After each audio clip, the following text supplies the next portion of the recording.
We're going to take a quick look at the Dragonpower event. It's 5 against 1, where one player plays as the powerful dragon. A win gets you a victory and you need 15 victories to complete the event. So if you're lucky, you'll load in as the dragon. All your power cards are replaced with this meteor ability and you get 3 lives and you have to survive for 2 minutes. So let's have a look at this. As you can see, we're very tall and we've got nearly 100,000 HP. So when you drop the meteor ability like that, it creates an AoE on the floor which does very, very high damage over time. Running into that is an easy way to die as a player. And then as you'll also see, you can generally one-shot people when you're the dragon. You may need more than one hit depending on which blaster you're using, but the ultra selected damage mode does a lot of damage very quickly.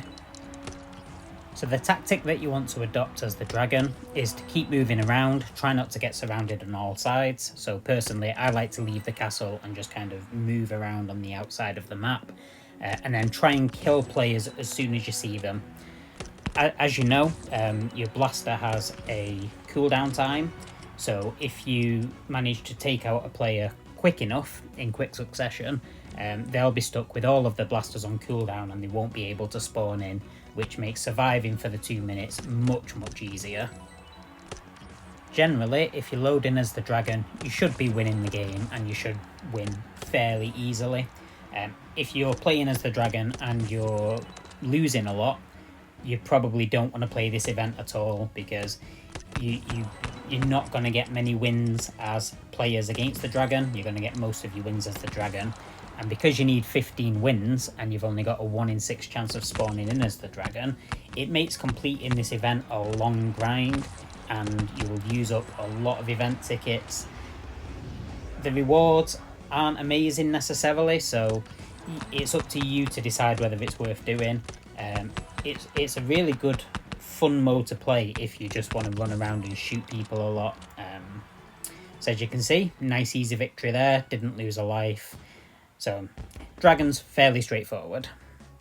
Fighting the dragon can seem almost impossible, but as you can see in this clip, it is possible to beat the dragon. So you notice that the dragon in this match is on 1 life left and there's over a minute to go when he's got 1 life left. And this is more or less where you want to be to have a chance of winning. If you've only got 30 seconds or less when they load in with that third blaster, the chances of you beating them are slim. So you'll notice at this point that we don't seem to have all 6 of us attacking the dragon at any given time. The dragon's playing a fairly silly tactic though, just hanging out right on the edge of the castle or inside the castle. It means that we don't have far to run to get to the dragon, and it's enabling us to attack the dragon from all sides so that we're not getting taken out quite as quickly as we would if we were just going in dribs and drabs. So the dragon dies with about 15 seconds left to go, so it took us about 50 seconds to take that third life, and we were lucky that the dragon was not playing very smart. Here's a tactic that I see dragons using frequently, which I think is a really bad tactic and one to avoid. They load in with the boom dozer and then they immediately go into damage mode, which makes them supersized. It might seem great because you're big and powerful and now you're even more big and powerful, but this doesn't work well for a number of reasons. The boom dozer only has 6 darts and it's slow. It might be hitting you really powerful, but the dragon should one-shot you anyway, so that extra bonus damage doesn't do much. And then the fact that you're that big and that slow means that the players can swarm around you. And as you can see, that dragon gets taken out in about 35 seconds. Let's look at one of the biggest problems you face as a player fighting the dragon. So you'll see we've spawned quite far away from the dragon. We're using the Ultra Select, which isn't the fastest blaster, so we have to run quite far across the map to get to them, and as the dragon's running away like they should, it takes us nearly 20 seconds from loading into the game before we're attacking them.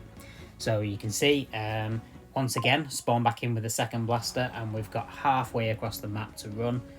It is of course pot luck, you can be lucky and spawn right next to the dragon, but more times than not, you're spending 10 to 20 seconds actually chasing the dragon down before you can engage it.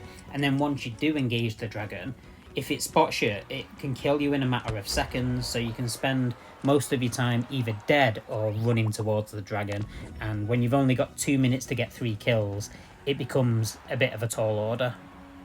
So let's have a look at what a standard full game will look like as a player fighting against the dragon.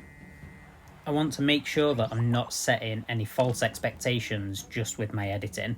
So let's have a look. So I'm starting off with the Ultra Select, which one of the reasons I use it's got a very long range, which means that I don't have to run quite as far necessarily. If I can get a long line of sight on the dragon, it means I can do damage from a distance. I'll be doing heavy damage, and because I'm far away, my chances of surviving go up, and so the longer you can survive, the more damage you can do. As you can see, I'm also using the shield so that rather than getting one-shotted when the dragon does turn their attention to me, I can survive a few shots and just lay down some heavy fire.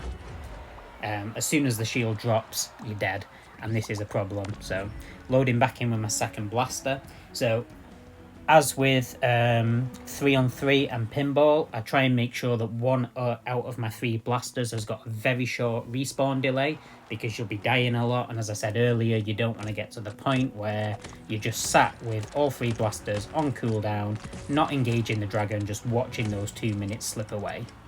I'm using the Nerf nade because I've got it to a reasonably high level, and I'm just trying to lay down as much damage as I can before I inevitably get taken out and have to spawn back in with a 3rd blaster. The other thing that you want to take into consideration is you want to make sure that your blaster loadout is going to let you survive as the dragon if you load in. You could of course just pick 3 blasters with very, very, very fast cooldown times and then just keep trying to spam your way at the dragon. But then if you load in as the dragon, your chances of winning as the dragon decrease significantly, so it's about that balance. So this dragon has the perfect blaster, which is the Rivonix at level 10, and there's less than 20 seconds to go, so we've got absolutely no chance of winning this game. And as I said earlier, this is what a standard game against the dragon looks like. You're gonna get mauled. Any half-decent player will be able to survive as the dragon for 2 minutes. But we're gonna look at tactics to optimize your chance of winning. So the sidearm that I'm using at the moment is the Cyclone Shock. The reason that I'm using this is because it's got a 9-second respawn delay, which is the fastest respawn delay in the game. I went through and looked at every single blaster, including blasters that I don't have, and there's only 4 blasters that fall in this category. I strongly suggest that you use one.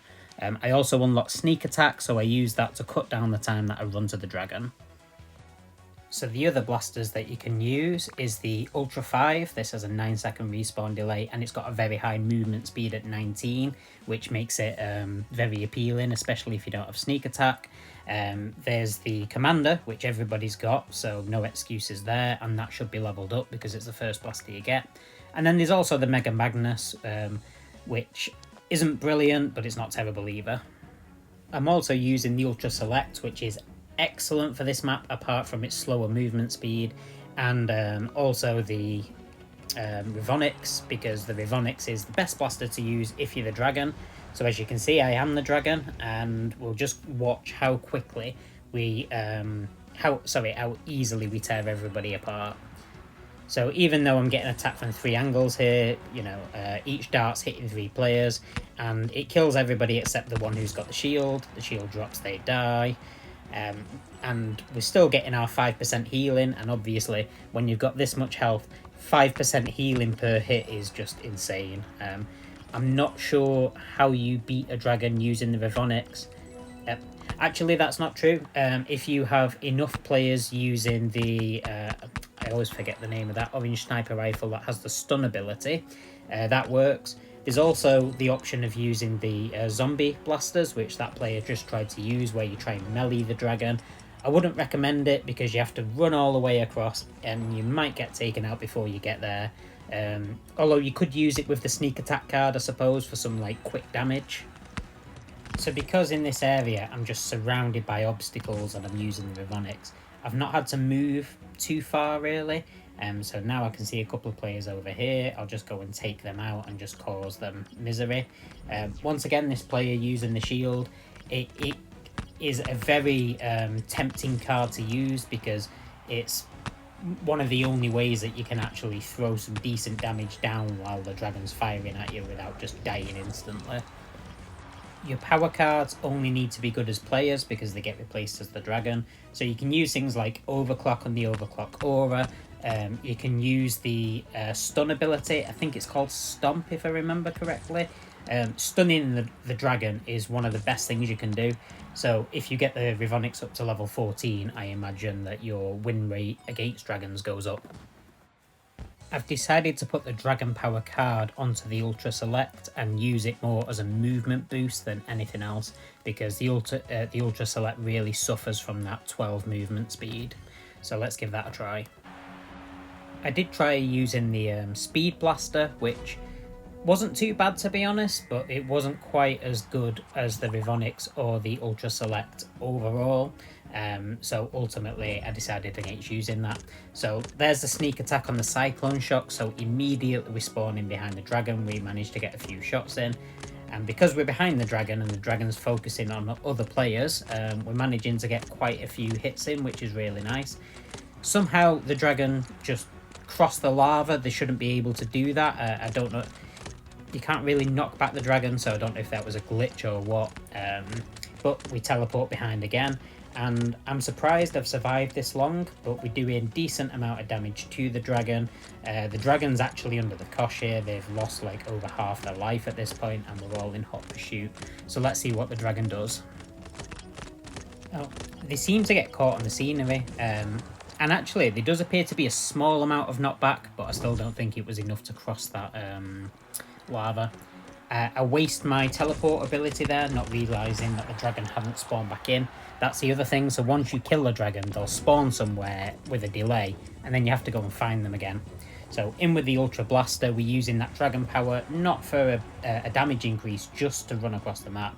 And there you see the dragon fell off the map. I think they fell into the lava, so the dragon has unfortunately left themselves with only one life left, and there's 42 seconds to go, and we've got half a chance. Although there's that stun orange thing I keep talking about. Very, very nice to be using, and it's good for the dragon as well, because on the off chance that somebody hits a shield, you can still stun them. So the dragons made really stupid mistake there, and they've lost, so we managed to pick up a victory. Tactics are working, very nice, although it is helped by the fact that the dragon fell into the lava. So maybe that's a tactic to look at some point, actually just using heavy knockback and trying to get them in that position. We can't rely on the dragon playing badly, and we also can't control what our opponents do. All we can do is focus on what we're able to do, so let's look at the fundamentals and really try and get that down, win, loss or draw. So I've started in again with the Cyclone Shock. There's no harm to starting with your Side Blaster because it'll respawn quickly, but I'm still trying to get used to that sneak attack. I've never used it before. And as you can see, someone's stunning the dragon, so between us we're just peppering it, and this dragon is lost over half of its HP, which is really nice. They don't appear to be using the fastest blaster in the world either, which is probably a mistake. They're on the move, we need to give chase, so we spawn in with one of our blasters and we use the dragon power to get there as quick as we can, and we're just trying to keep the pressure on as much as possible. With the Ultra Select I can maintain a bit of distance while still laying down damage, but I get taken out. So instead of switching to the Rivonics, we're going to go back to our sidearm because it's got that 9-second respawn delay. So that means that when they kill us very quickly and we switch to the Rivonics, by the time they kill us with the Rivonics, the Cyclone Shock will have cooled down again, and then hopefully by the time we load in with that die, hopefully the Ultra Select will have cooled down again. So you kind of go in main blaster, side blaster, main blaster, side blaster, main blaster, side blaster. If you go main blaster, side blaster, you're going to get stuck. Do not do that. That is very, very important. Especially if you chose a sidearm with an 18-second cooldown rather than 9-second cooldown. I don't recommend it. But if you're using the 9-second cooldown like I'm doing, this sneak attack is doing wonders. It's cutting out so much time, and we're able to concentrate more and more fire. So we've managed to take out 1.5 lives off the dragon, and the timer's about to run out. So even though this is a loss, we've played this game very, very well. Like I say, you can't control what your teammates do, and also if the opponent's good enough, they're probably just going to stomp you regardless. So we're going to keep that rhythm up. We're going to go main blaster, side blaster, main blaster, side blaster, and as you can see, the sneak attack will get us right there. So we wait at 2 seconds because everybody spawns in with a shield. There we are, we're straight on top of them. And once you die and respawn with the blaster, the cooldown on the power card is automatically reset, so you don't need to worry about waiting that. Which means that every single time that you spawn in with the blaster you've got sneak attack on, you can sneak attack immediately. Just make sure that the dragon is actually alive when you press that button, otherwise you waste it. So, really cutting down on the amount of time we're spending out of combat, and even though that we're getting killed quickly, which happens all the time, so far we've not had to sit around waiting for blasters to respawn, so the tactics are working. Now, if only we could find a way to get there quicker with this third blaster. That's why I tried using the speed rather than the Rivonics, but like I say, you want the Rivonics for being the dragon. The speed has obviously got a smaller HP pool, that's bad for being the dragon. And I've kept the shield on it because it just enables you to stay alive long enough to really lay down some damage. So as you can see, we can go back to our sidearm. The Ultra Selector's already respawned, which is great because we need it immediately. So load back in with that. The Cyclone Shock will have already cooled down. So this is one of the problems with the Giant. I'm shooting at it because I can see it, but the darts aren't actually hitting it. So you just need to be aware of that if you're fighting from far away. Sniper rifles can be a legitimately good thing to use in this mode, but obviously if they're in the middle of a castle, that's going to be a problem. You're going to struggle with your line of sight, but if they're hugging the outside, the sniper rifle can be valid. So as you can see, this dragon's just taking us out. That double punch is just doing unholy amounts of damage, and once again we're stuck running across, although we only have to do it for a few seconds before the game's over. So I hope that you're understanding the rhythm and that this will help you in optimizing your gameplay. Okay, we've managed to load back in as the dragon again, which is really nice. We've only had to do 2 or 3 fights as human players before we get the chance to do it again. So straight away I'm putting down that AoE so that they can't actually chase me out. I'm on the outside, I can take out the first wave quite comfortably, and that ricochet damage, even hitting players who aren't in line of sight to do damage to me yet, which is super disheartening. If you're spawning in and you're getting killed before you even get a single shot of the dragon, it doesn't feel great. So I've taken everybody out twice, I think, or at least most of them. Now I can sit back comfortably. I know that players that aren't using the tactics that I'm using with the respawn delays are already going to be feeling the pressure, and it makes our chance of survival extremely high. I'm not worried whatsoever, and as you can tell, I'm not needing to run away, which is great. It would have been great if we hadn't gone to low power mode there, but what can you do? So now our opponents are just running at us in dribs and drabs, almost like in an old kung fu movie where they queue up to get taken out one at a time. I'm not having to deal with swarms, and swarms is really the only way that you take a dragon down. And then we're just like doubling the fact that we've got the healing from the Rivonics, and we're basically invincible. Yeah, a child could do this without even thinking about it, as long as they didn't go into the lava. That's probably your biggest risk as the dragon, is wandering into the lava. Like, make sure you don't do that, you'll feel like a right tit. So less than 30 seconds left, and we're still at full HP with all our lives because of the healing from the Rivonics, which is why I've kept the Rivonics in my loadout. You only spawn in as the dragon, like I say, on average once every 6 times. And when you do, you want to make sure that you're winning, because you need 15 wins to complete this event. So this is how you're going to get most of your victories. Okay, I hope these tactics have helped, and best of luck. Go slay some dragons. Clown Baby out.